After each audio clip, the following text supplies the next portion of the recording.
We are on the edge of a really fundamental shift in how AI deals with huge amounts of information. And believe me, this isn't just about building a bigger memory. It's about teaching AI a completely new way to think. So let me just start with a kind of provocative question. Is AI's memory broken? I mean, we're constantly hearing about these million token context windows, right? This promise that we can feed an AI an entire library of books and it'll just get it. But what if that whole approach is just fundamentally wrong? And this chart, wow, this chart tells the whole story. It's something called context drop. See, as you shove more and more information into the model, that's the context length going up, its accuracy doesn't just dip, it completely falls off a cliff. This is the dirty little secret of today's massive AI models. Which brings us right to the myth of infinite memory. We're about to unpack why just making an AI's brain bigger isn't only inefficient, it can actually make it dumber. Yeah, you heard me right. So what is this context rot, really? Well, think of it this way. It's the official term for when an AI's performance just tanks while it's trying to process super long documents or conversations. Basically, the more you force it to hold in its head all at once, the less it actually understands. And hey, don't just take my word for it. This isn't just some theory. Researchers at Stanford put this to the test. And what they found was that a model's accuracy drops by a crazy 20% right in the middle of a long document. The model literally gets lost in the middle. It forgets how the document started and has no idea how to connect it to the end. But what if there's a better way, a smarter way? This brings us to the hero of our story, a new kind of architecture that gives AI not just a bigger brain, but an actual workspace to think. So let's meet the Recursive Language Model. This comparison just nails the difference. You see, a standard AI tries to cram the entire library into its short-term memory all at once. It's brute force. But a Recursive Language Model, or RLM, it acts more like a human researcher. It doesn't try to memorize everything. It just opens up a terminal and intelligently searches the library for exactly what it needs. And here's the secret weapon. It's a simple coding environment that acts like an external workspace, a scratch pad. The real revolution here isn't giving the AI a bigger brain, it's giving it tools and a space to work, just like you or I would use a notepad and a search engine to figure something out. Now, this approach has a name. It's called an out-of-core algorithm. And the key idea is this. The massive dataset, the whole library, it lives on the disk, not in the model's active memory. The model isn't weighed down trying to hold everything at once. It just smartly navigates the information and pulls out only the specific bits it needs right when it needs them. It's just incredibly efficient. Okay, so that's the what, but how does an RLM actually work its magic? Let's get into the nuts and bolts and break down the mechanics of how these smart agents actually think. So instead of that brute force reading, the RLM follows a process that is strikingly human. First, it opens its little terminal. Then it loads the document, but just as a reference point, not into its memory.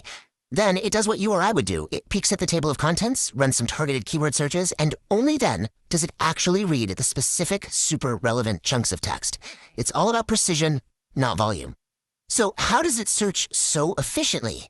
Well, the main AI agent doesn't have to work alone. It uses a special function to instantly spawn 50 sub-agents. These guys can divide and conquer the task, all working in parallel. It's like hiring a team of 50 expert researchers in an instant. And these 50 sub-agents, they perform this amazing technique called context folding. This is so key. A sub-agent can tear through, say, 10 pages of a dense financial report, and instead of sending all that text back, it just condenses it into one simple variable, like profit equals $10 million. This keeps the main model's mind totally clear and focused on the results, not on all the raw, messy text. So all of this clever architecture, it sounds great in theory, right? But does it actually work any better? Well, let's take a look at the data, because the proof is definitely in the performance. And the results are, well, they're just staggering. This is from the OOLONG benchmark, which is a test specifically designed to find one tiny piece of information in a massive data haystack. The standard model, it completely fails, just collapses. The recursive language model, it hits 91% accuracy. Honestly, it's not even a fair fight. And if that wasn't enough, it gets even better. It turns out being smarter is also a whole lot cheaper, because the RLM isn't wasting all that energy and compute power reading stuff it doesn't need. The cost for every single query drops by 2/3. We're talking about maybe $1 versus $3 for the old brute force method. That is a massive economic win. But this whole idea is so much bigger than just one smart agent. The real future begins when these intelligent agents learn how to work together. This is where we go from a single agent to an entire swarm. But for a swarm to work without creating chaos, the agents need a way to communicate effectively. And that's where something called the ripple effect protocol, or REP, comes in. It's basically a system that lets all these RLM agents coordinate and share what they've learned, all without some central boss telling them what to do. This really visualizes the next leap forward perfectly. We are moving away from the world of single, isolated chatbots and into the age of coordinated agentic swarms, entire teams of AI agents that can work together to tackle truly complex problems. What we're really witnessing here is a whole new paradigm in AI. Instead of just training bigger and bigger models, the focus is shifting to what's called inference time scaling. And all that really means is making the AI smarter and more resourceful at the exact moment it needs to think, not just relying on stuff it memorized ages ago.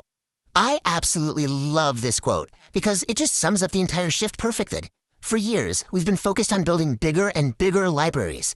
Now, with recursive language models, we are finally teaching the AI how to be the librarian. So, the single most important thing to take away from all this is simple. This is not a breakthrough that comes from a bigger model or more data. It is a brilliant, powerful breakthrough in cognitive architecture. It's about fundamentally changing how an AI thinks. And that leaves us with one final massive question to chew on. Once we have AIs that don't just skim information but can actually read, reason, and research with focus and precision, what are the truly big problems we can finally solve?